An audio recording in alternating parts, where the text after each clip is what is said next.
there's no need to plant them too accurately, Mr. Goshen. I always think spring flowers should look as natural as possible, don't you? I always planted my daffs in the form of a K for Mrs. Gosheron, rest her soul. Kate, her name was. She enjoyed seeing that come up year after year. What a charming idea. But I don't think I bought enough bulbs for that, did I, great-grandmother? Well, not if you want them scattered throughout the garden. Oh, never you mind, Miss Deborah. Come the spring, this'll be a picture. It's so difficult to be informal, isn't it? Even with flowers. Got to have rules, my lady. Even nature's got her rules. Oh, I agree. All I want is to help her to achieve her own effects. Oh, it's going to look lovely. Quite lovely in the spring, when the lines begin to soften. Lines, great-grandmother? Perhaps she means limes. The outlines. Milady. Monsieur Bouctrat have arrived, milady. Do you want him to come out here interfering, or are you coming inside? Oh, I shall come inside, you know. I want the last batch, my lady, and Miss Deborah will see us spread them around the way you want. But you're joining us for tea, surely. Well, that's very kind of you, my lady, but I don't think... Allez, Monsieur Gaucheron. You have the shoes in the van, n'est-ce pas? When you are finished, you come to me. I'll make sure you are passable. I have made the gâteau that you like so much. Well... We should be very glad of your company after all that you've done for us. And you too, dear, but I know you can't stay. I promised grandfather. Yes, to report on my continuing decline. Of course.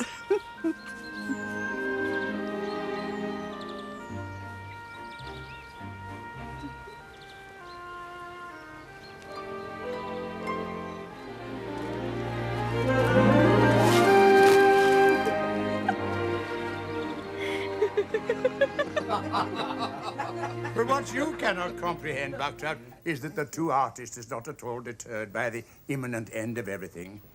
He aims for something that will outlast the transience of human existence, the fact that the world will end. When do you say it is? In 14 months' time. 14 months, a lifetime. We might all be dead tomorrow.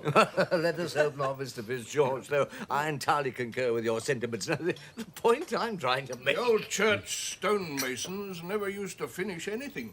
Well, their successors appear to follow their example, Mr. Goshen. Bad luck, you see. In no hurry for the final judgment, not them. In the meantime, Mr. Goshen, will you have another piece of cake? Oh, but of course he will.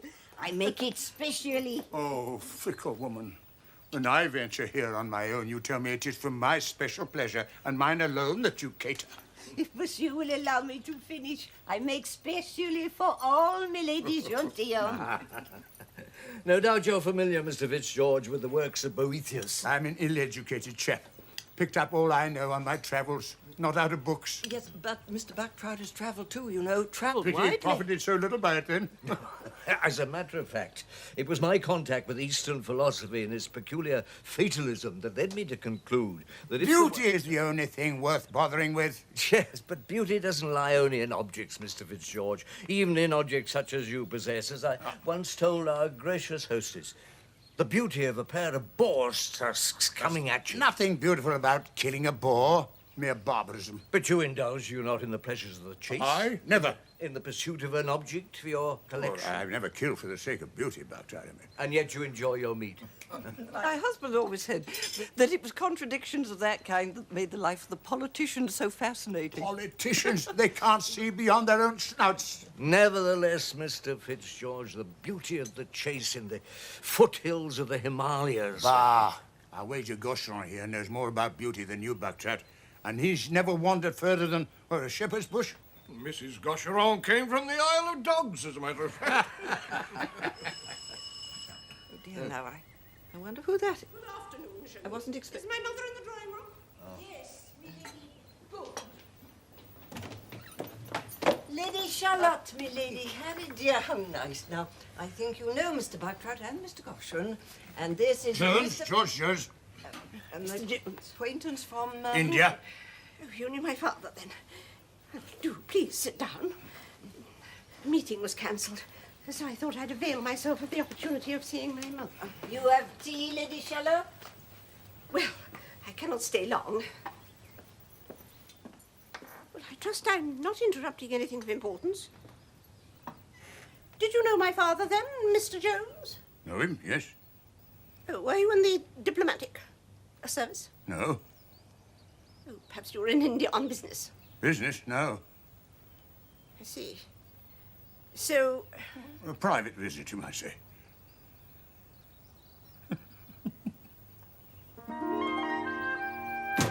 really, Mother, your choice of friends. Oh, I dare say you have a life of your own to lead, but still. I enjoy the company, my dear. So I see. Has Deborah been to see you recently? Yes, dear, what? Well, how did you find her? I'm always glad to see her, of course. Really? I do wish you'd see Priscilla. Oh, she's such a sensible girl. More down to earth than Deborah, at any rate. Yes, I'm sure, dear. But Deborah's engagement must meet with your approval, as it does with Herbert's. Of course, Herbert is delighted that his granddaughter's marrying the son of a duke. But we don't move in such exalted circles. But Priscilla is so practical. Deborah always seems to have her head in the clouds, don't you find? Bit like you, Mother, if you'll forgive me saying so. She's like me, dear, but perhaps that's why I find her company so restful. Oh, I trust that does not mean that you find mine fatiguing, Mother. Of course not, Carrie. I'm always glad to see you. You know that.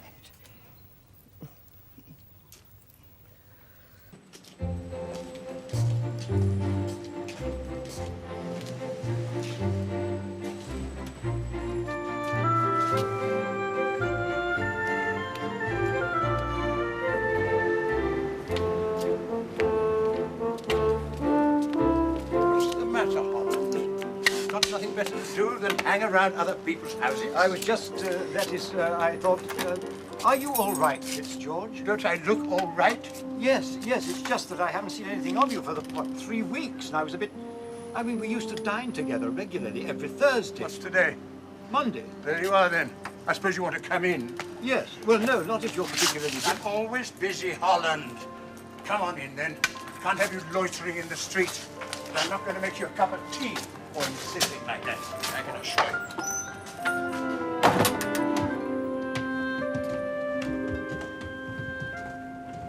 Hadn't been here before, have you?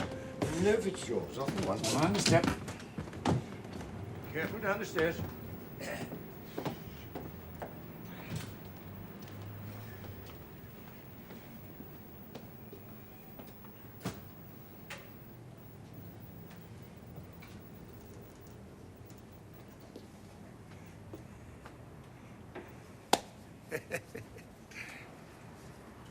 Move the Cellini, and you can sit on that chair. Be careful. Oh, don't worry. I meant of the chair. Legs broken. Wouldn't sit on it myself. Well, don't you ever get anybody in to clean? Oh, sometimes. I don't allow them to touch anything. But cheese. How long has it been there? Oh, I don't know. Not more than a week by the look of it. No, thanks. Dust harbors a lot of germs, you know. You really ought to take a bit of care. Mustn't coddle yourself, Holland. I'm 25 years older than you, and I've never been to a doctor in my life. Don't believe in them. Shocking waste of money. Now, look at this. Masaccio died at 27. Oh, astonishing. A high praise from you, I suppose.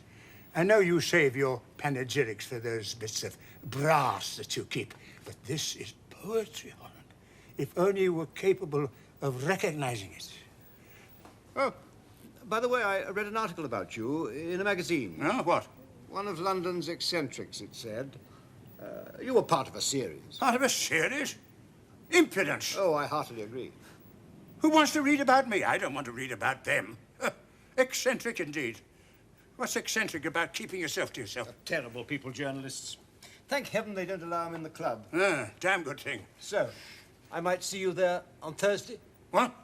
Oh, I don't know. Oh, well, of course, if you'd rather not, I'd... No, it's not you, Holland. You're all right. Am I? Oh, thanks. How long is it we've known each other? You never make a fuss.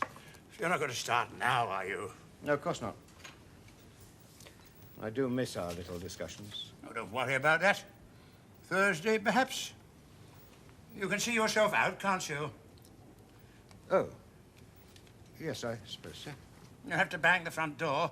Needs a new lock. I've told the landlord, but of course he takes no notice.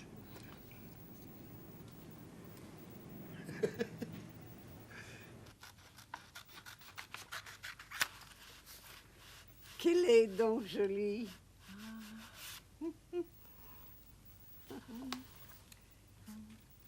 Nymphs and shepherds,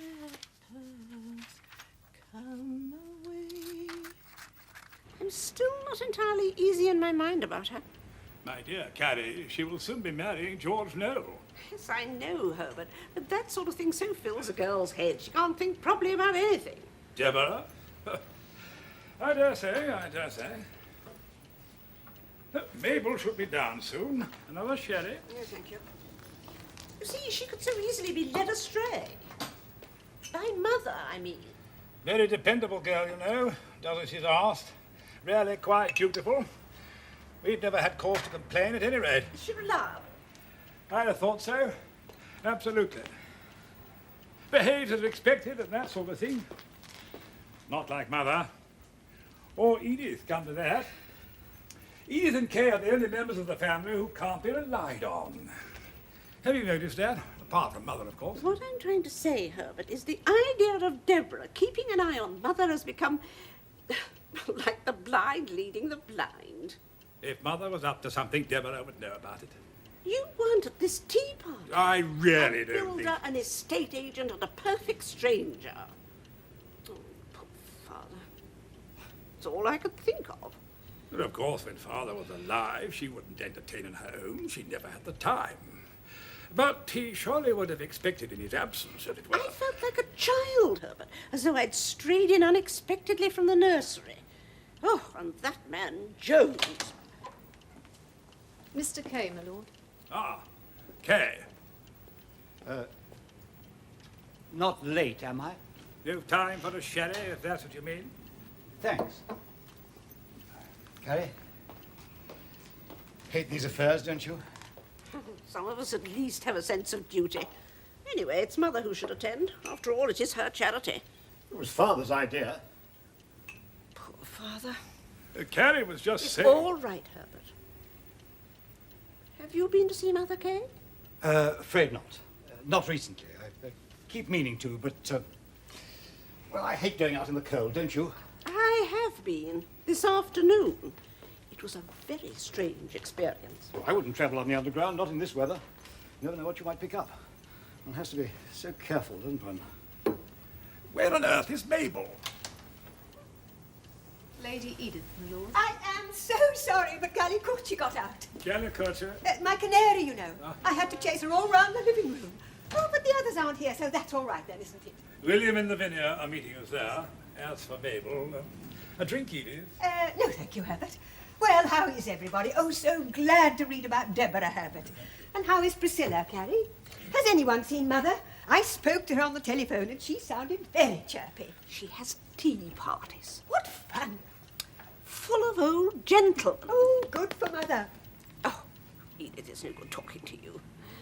Gallicucci, indeed. Oh, why shouldn't Mother give some old gentlemen tea? She always was, she still is, very attractive. Father always said so. Father always had complete trust in Mother. Complete trust. Yes, of course, Herbert, but now he's...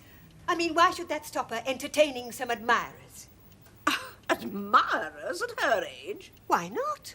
She's entitled to lead a life of her own, isn't she? We all are. We really ought to be going. And I, for one, have no intention of staying late.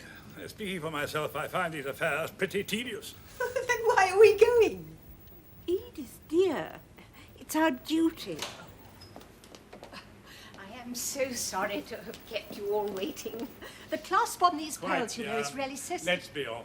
Hang on, what about another? Surely we need not rush. Come along, come along. You can have something to drink when you get there, Mabel. Though I expect the wine will be fairly filthy, it usually is.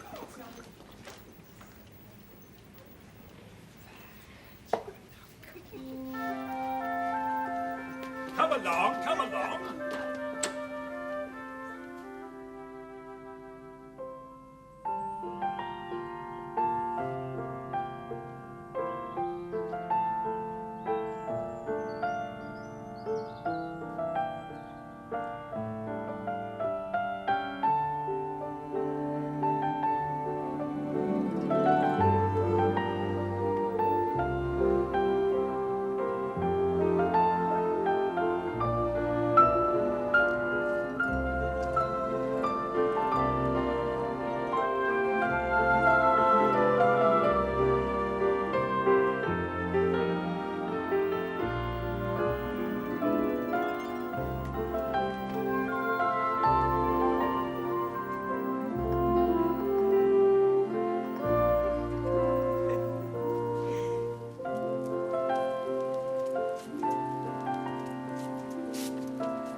Poor Fanny Braun.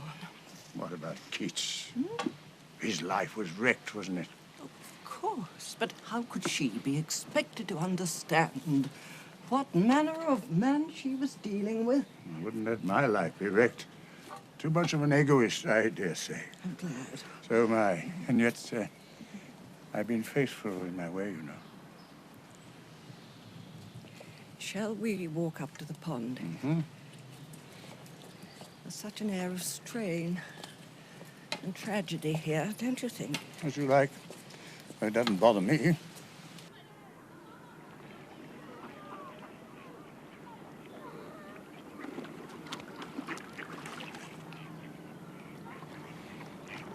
Do you remember Our little litany.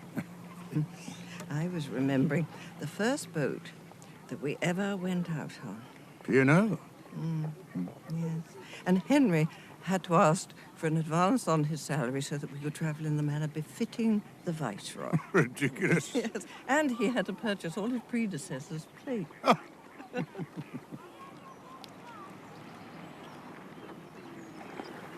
The day after that dinner party, I came back to luncheon. Remember? Dinner party? At Calcutta. The Viceroy asked me after I'd accepted the invitation to Fatehpur Sikri to arrange the details. Never mind. I arrived rather early to find you alone. Or almost. Kay was with you. Kay? Oh, no. Surely he wasn't born. He must have been a couple of months old. You had him with you in his crib. Now, do you remember?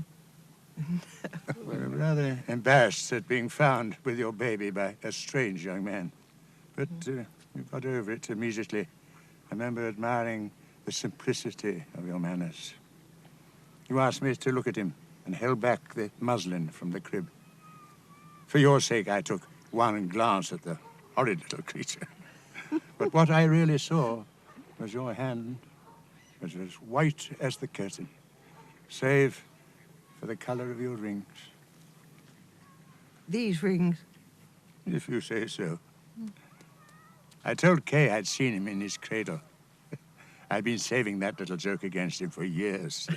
It startled him, I can tell you. But I didn't explain. He doesn't know to this day, unless you told him. He never asked me. And if he had, I shouldn't have been able to enlighten him. One forgets. There are some things one never forgets. Your hand on that curtain, your expression as you look down on that nasty little thing that's turned into Kay. The flowers.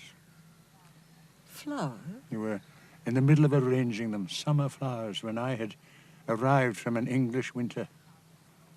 And I got a sort of twisted feeling at stumbling into your intimacy. It didn't last long. You rang the bell and had Kay removed. Cradle and all. Are you fond of Kay, Mr. Fitzgeorge? Fond? Well, I'm used to him, yes, I suppose you might say. I was fond. I'm fond of him, too.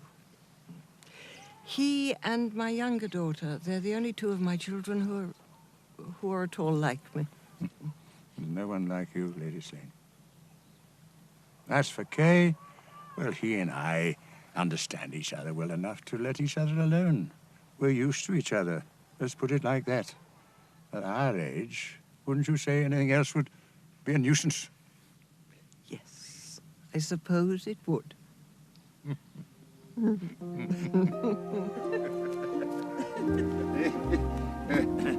And why did you not give your real name to my daughter when she called? Well, why should I? Our friendship is private, isn't it? It has been so for 60 years. Why spoil it now? Yes, I understand. Well, it should remain so as long as I'm alive, at any rate. After that, well...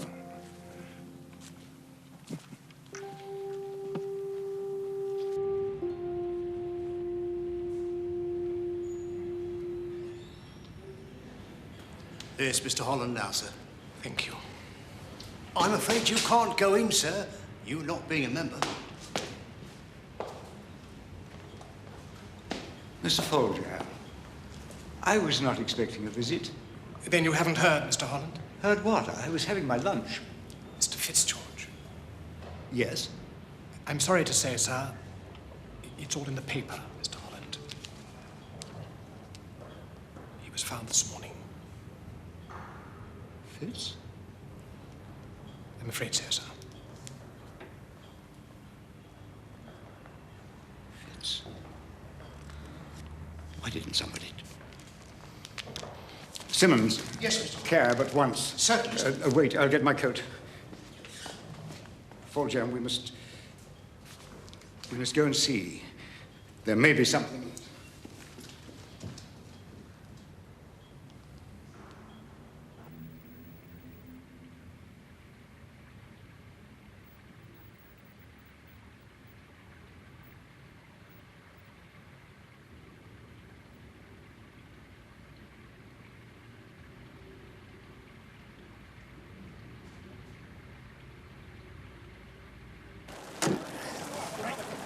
Morning, gents. Rick Prescott. We have a few words with you. Did you know him, gents? Are you family? I'm from the Victoria and Albert. What's the collection? What? I should not like to say without having seen it. Go on, make a guess. Well, from what I know, I should estimate it at several millions. Who's getting it? That I cannot answer.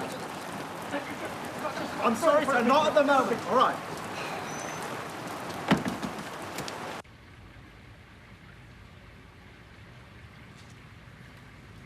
Just outside, Sarge.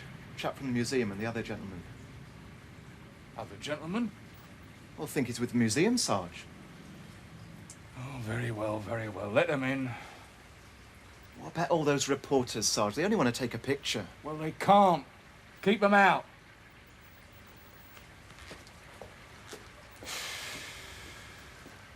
Who'd be interested in a lot of junk anyway?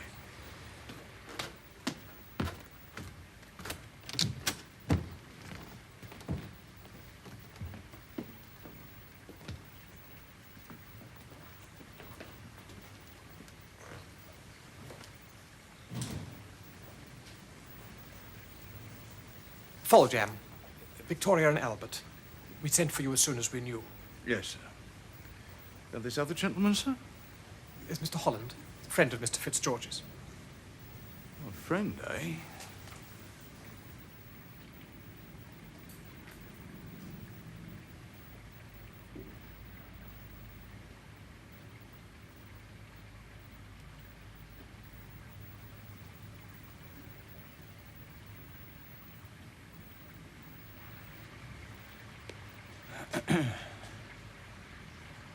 Had the deceased any relatives, do you know, sir?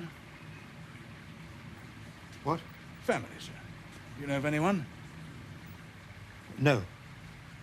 Shouldn't he be... Mustn't touch him, sir. Not till the doctor's is entirely satisfied. Who's his father, sir? I don't think he had a father. Indeed, sir. Well, he must have had a mother, eh? No mother. And what did he have, sir? His privacy. Come now, sir. You were a friend of his. You must be able to tell us something about him. All he had, all that mattered, was this. Incredible. I didn't know there were any Massachios in private hand. Worth a bit, is it? Thousands. Hundreds of thousands. Whole collections well into the millions. That's why we sent for you. Looks like a pawnbroker's, if you ask me. Still, we don't seem to be getting very far with tracing his family. Well, Mr. Holland couldn't tell me much. I think there's many who could. I mean, look at this. Kept himself pretty much to himself, then. He came to the museum occasionally. Right up here, was he? A little eccentric, perhaps, but nothing more. Have you tried solicitors? No one's come forward. Mind you, there's no telephone. As I told your commanding officer, one of our men will supervise the safekeeping of the collection, if you wish it, considering its value to the nation. Who's going to get it, then? Mr. Fitzgeorge always gave us to understand that he would bequeath most of his possessions to the museum. You won't know till we find a will, though. Eh?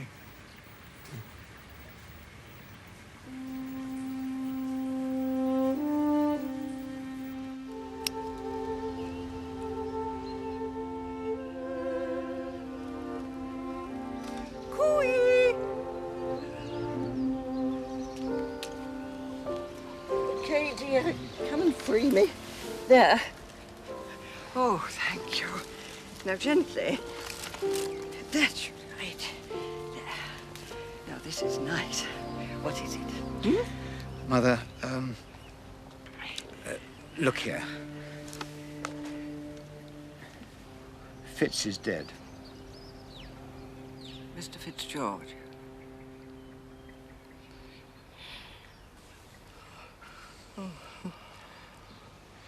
A bit of a shock to me, you know. Of course, I suppose at his age. I'm sorry, dear. You'll miss him. I know. Yes, and so shall I. I had no idea you knew each other, you see. We never discussed things like that. Not in 30 years. He just appeared one day. We'd met years ago, and he was renewing an old acquaintance. So this is where he disappeared to. Disappeared, dear? Were you fond of him, Mother? You don't mind my asking? No, of course not. He was fond of you. I know that. And yes, I suppose I have grown fond of him. We have many memories. We went for walks together, and his company was very pleasant. Yes.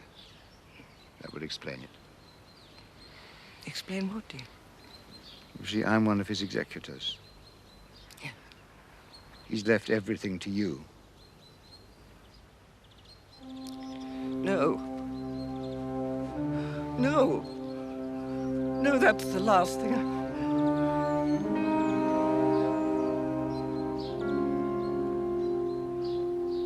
Of course, I went to Hampstead as soon as I heard the news.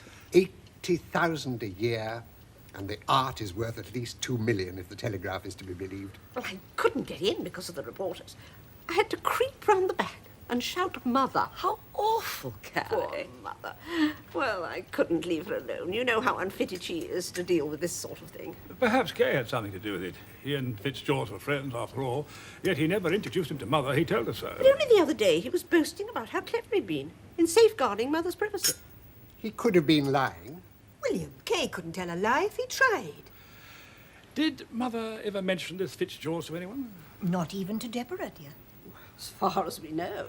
So why should he make her his sole heir? What if Kay wanted his collection for himself? Kay was his friend, William. He's been nicely sold then, hasn't he? But suppose Kay has some private arrangement with Mother. After all, he's not here, is he? Oh, surely. Anything is possible, I suppose. He's always been something of a dark horse, it must be said. Does anyone know anything about Mother's will? Up to now, she's had nothing to leave. But if Kay has arranged things with your mother, he's going to be landed with enormous duties, isn't he? You mean death duties? Quite right, Lavinia. 500,000 at least. But then Kay is just as impractical as Mother. Mother seemed quite uninterested in it all, you know. When I asked her, she said that this Fitzgeorge was someone who'd called on her once or twice recently. Another of her old gentlemen, I suppose. Well, Mother obviously collects them in secret. Oh, I hardly think your Be quiet, Mabel. Did Mother have any explanation? Well, actually, she kept changing the subject.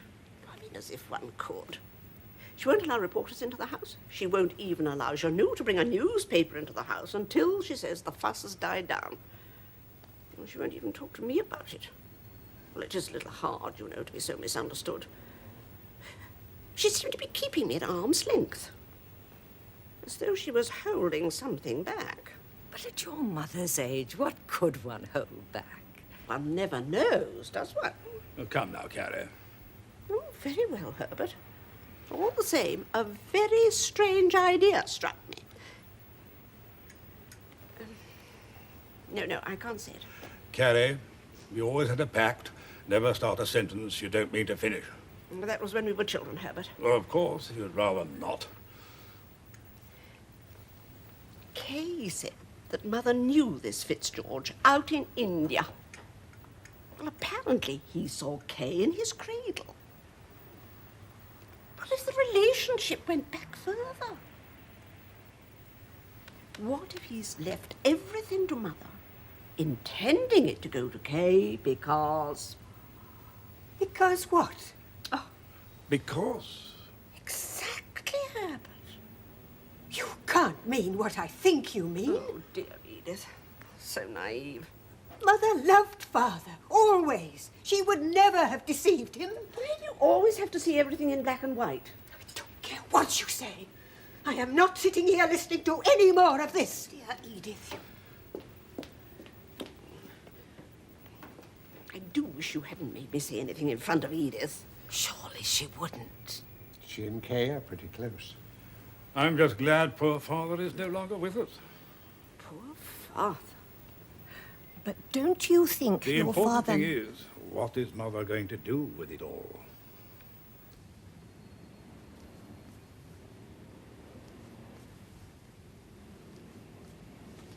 I realized that he wanted me to enjoy all his beautiful things. But what did he imagine I could do with so much money? I can't believe, Mr. Bucktrout, that he knew what he was doing when he left all this to me. Well, in the eyes of the world, he's conferred a great benefit on you, Lady Slade. I know, but I never wanted anything but to stand aside. Something it seems that this world of ours won't allow even at the age of 85. Well, even the smallest planet is compelled to circle round the sun. Yes, but does that mean that we must all willy-nilly circle round wealth, position, possessions? I thought that I had escaped from all those things, Mr. Bucktrout, and now Mr. Fitzgerald. Of all people. He pushes me back into the middle of them. What am I to do? What am I to do? I've always preferred the works of God to the works of man because they're given freely to anyone who can appreciate them, pauper or millionaire. Now, does that make sense? It makes perfect sense. I'm glad. Because I don't think it would make sense to many people. You see, I don't want all these valuable things, beautiful though they may be. I'd rather go up on the heath if I want to look at something lovely and look at Constable Street. When you could have the original in your drawing room? Perhaps. I may keep one or two. For the rest, What will you do? give them away. Let the nation have them. Let the hospitals have all the money as Mr. Fitzgeorge first intended, only let me be rid of it all. Well, it shouldn't be hard to arrange. Let me be rid of it. And think how much I will upset the family.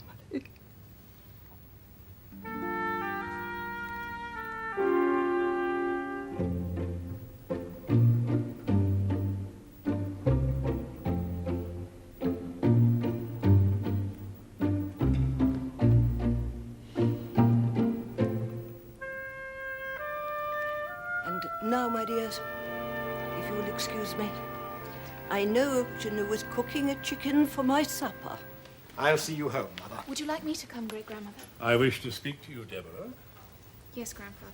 I suppose you realize, Mother, that it'll be some time before the wounds you've inflicted upon us can even begin to heal. I quite understand, Carrie, my dear. But I have done what I have done. And I do not wish to speak of it further. Mother. No, Herbert. The matter is closed. When you are ready, I shall be pleased to see you. But on this matter, there will be no further discussion. Is that understood? Come, Kay. Father. Control yourself, William. I think it was the right thing to do. Trust you to say that. Perhaps that's what Mr. Fitzgeorge wanted. It is about Mr. Fitzgeorge that I wish to speak to Deborah. But I never met him, grandfather. I didn't even know of his existence. Well, I do believe you. Please, Carrie, Deborah has never told an untruth. Janoo had hinted once that there was someone, an old acquaintance who occasionally paid visits, but she never said anything more than that, and she didn't tell me his name. Typical. You can't criticize Janoo for her loyalty, William. Loyalty? What about loyalty to us? What did Mother talk to you about then? But you know, Great-Aunt Carrie, I told you and grandfather. What's this? Since Deborah is Mother's favourite great-grandchild, and the only one allowed to visit her in Hampstead, we set great store by her views on Mother's activities. Spying, without even telling us. Oh, what nonsense, William. We've all been anxious about Mother. It's only natural that we should want to know all we can. In the event, Deborah has not proved very effective, has she? I don't think that is very fair, Lavinia. All right, Mabel. The question is there anything we can do? Had Mother certified we should have done so years ago. But great-grandmother isn't mad, far from it. Of course not, dear. Really, William, you go too far. Think of the scandal. It's out of the question, William. No, I fear we have to accept our fate. It is not, of course, for us that I grieve, but for our children and our grandchildren who were, for a brief moment, heirs to a great fortune, but who are now denied everything. Poor Deborah. To think of the dowry she might have brought George Noel. Grandfather, now I'm no longer an heiress. No, not you, nor Priscilla, nor any of you. Oh, how could Mother be so heartless? Now I can no longer bring George a great fortune, Grandfather. Yes, my dear. I'd like to break off my engagement. Break it off? Nonsense. Please, dear. She's unhinged. Like Mother. I shall telegraph your parents. I did try to warn you, Herbert. Deborah has a right to make up her own mind on her own marriage, surely. Exactly, Edith. Mabel! I'm sorry if this hurts you, but it would hurt me even more to marry George and make him unhappy. I do not love him, Grandfather. I never have done. I agreed to become engaged because you were so insistent. I tried to tell him, you know. And then when great-grandmother came into her fortune, it made it even more difficult. But now that she's given it up... Did you have a hand in persuading her? No, I didn't. She never even spoke to me about it. Let us at least allow the younger generation some sort of life of their own, Carrie. Thank you, Grandmother.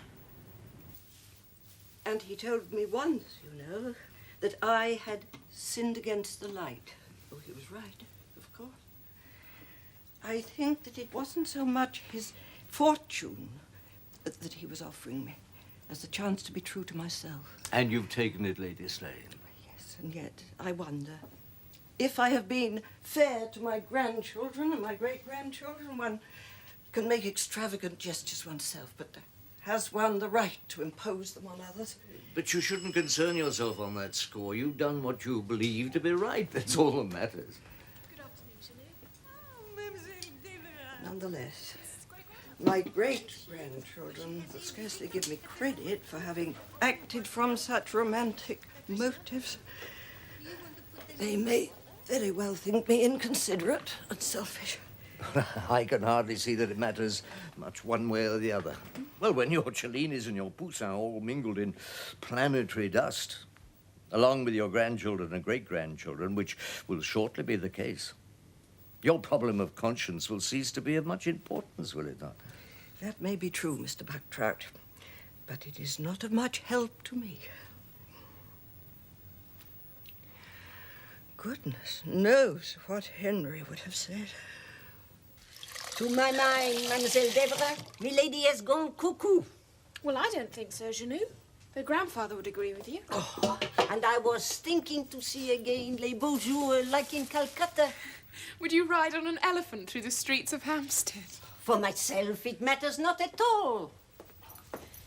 If the charwoman was to come 3 times instead of 2, what difference? But for milady, who was used to such grandeur, you see the pictures in the paper, Mademoiselle Deborah? Ah, she was pretty like you when she was young, yes. To give everything away. What was Mr. Fitzgeorge like? Ainsi gentil, monsieur. Such a pity to leave milady alone. Did you ever want to get married, Janou? Me? Oh, but of course not, Mademoiselle Deborah. My parents were poor peasants who could not afford to keep me. From the moment I arrived in England, my life was milady's, as hers was milord's. Eh bien, c'est fini. You must go in to milady now, Mademoiselle Deborah, because soon it will be time for a rest. Mademoiselle Deborah, milady. Oh, my dear, how lovely. Autumn. Now, you know, will you put them over there on the table? Thank you. Now, I don't think you know, Mr. Bucktrout. This is my great-granddaughter, Deborah. A long-awaited pleasure, Miss Deborah. And what beautiful chrysanthemums you brought. Did you get them in Covent Garden? From a street bearer, actually. Oh. They're everywhere suddenly. Well, I hope she'll put them in water that is tepid rather than cold. You know, I've often told her that's the best way to prevent them from wilting. Chanou maintains that Mr. Bucktrout should have been a florist. Oh, I shouldn't have enjoyed it at all. Well, now I shall take my leave. Thank you, as always, for your kind hospitality, dear lady. Miss Deborah, if you'll permit me to say so, you bear a certain resemblance to your great-grandmother, whom I have the honor to call my friend. Goodbye. Goodbye. Goodbye. Goodbye.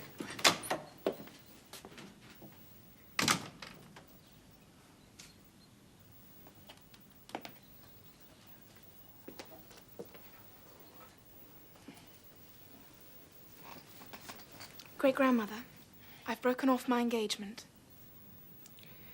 Have you indeed? Grandfather's very upset. He's telegraphed Papa. But I thought you, of all people... I'm not in the least bit upset. If that is what you feel is right, I'm delighted. Oh, great-grandmother. I remember, from the moment I became engaged, feeling as though I was being gradually bound hand and foot by invisible threads. The conspiracy of those who loved me. Mr. Fitzgeorge knew that, of course. Mr. Fitzgeorge? He wanted me to be independent, and now I am. Even of him. Why did you never tell me about him? Because there was no need, my dear. What you needed was help to become yourself. So now, what will you do? I want to go to music school. Music. Henry always said that music was the most pleasing of all female accomplishments. Mr. Fitzgeorge and I never spoke of music. Oh, Deborah, Deborah. If I hadn't given away his fortune, I could have made you independent. But I'm glad you didn't. It made it so much easier not being a great heiress. Poor Carrie and the others still think that I'm selfish. But she and Grandfather, they don't understand. They will.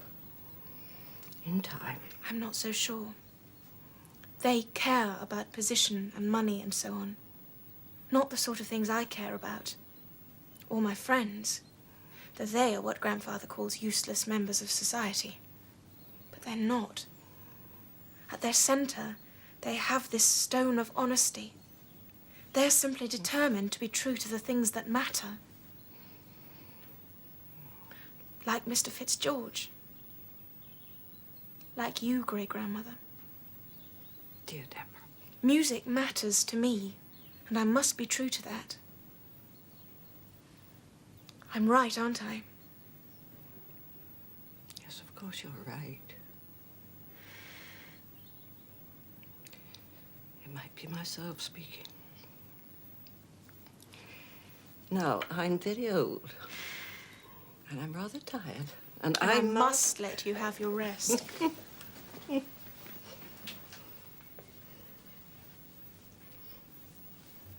make me very happy, dear. Goodbye, great-grandmother.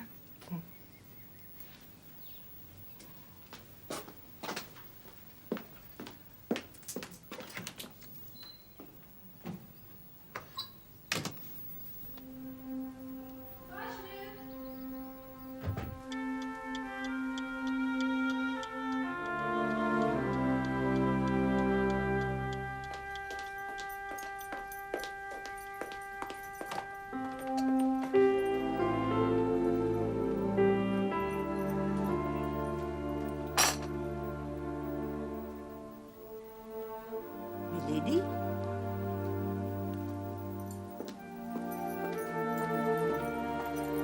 Me lady. Qu'est-ce que c'est?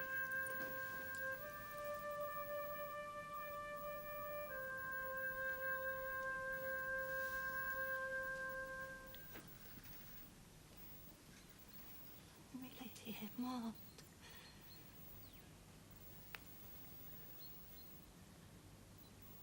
Milady est morte.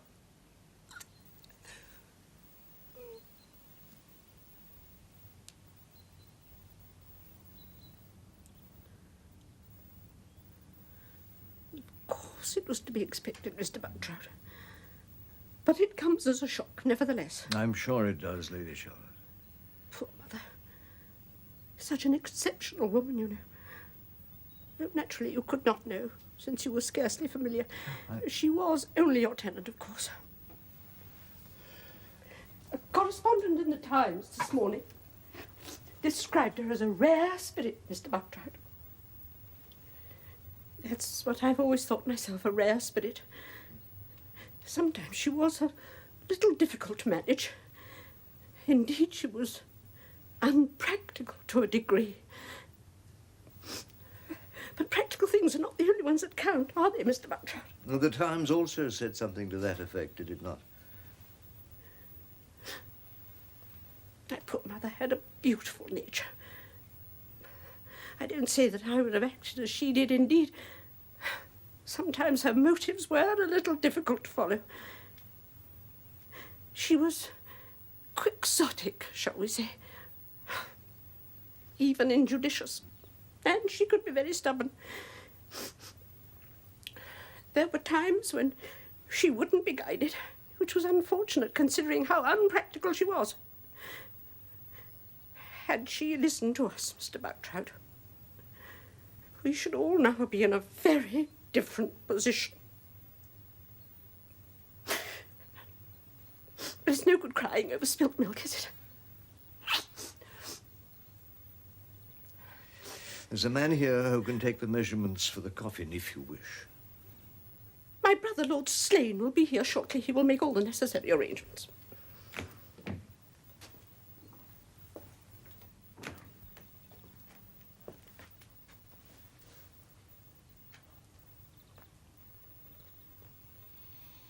Her ladyship makes a lovely corpse. Indeed, Mr. Goshall. Lovely in life, lovely in death, I always say. I've got a beautiful bit of oak I've been saving. Make the best coffin lid you'll ever see. Well, I'm sure her ladyship would have appreciated your sacrifice. Astonishing, the beauty death brings out. My old grandfather told me that. He was in the same line of business, and for 50 years I've been watching to see if it were true. Oh, I've no doubt it is, no doubt at all. Beauty in life, he used to say, may come from good dressing and what not. But for beauty in death, you have to fall back on character. Look at her ladyship, Mr. Bucktrout. Of course he was right. And to tell you the truth, I knew it the first time I set eyes on her ladyship. If I want to size someone up, Mr. Bucktrout, I picture 'em dead. It always gives them away, especially if they don't know you're doing it. I only had to take one look at her ladyship to know she'd do. And now I see her as I pictured her, I still say it. She weren't never but half in this world, anyhow. No, she wasn't. She had the best he could give her, but it was all the things that she didn't want. She considered the lilies of the field, Mr. Goshall. That she did, Mr. Bucktrout.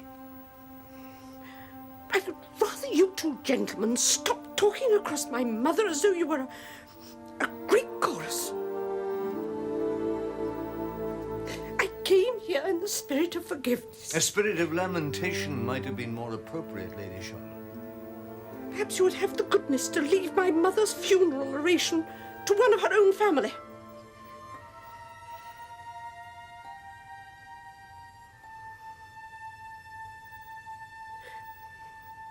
In the presence of death, you might at least take off your hat.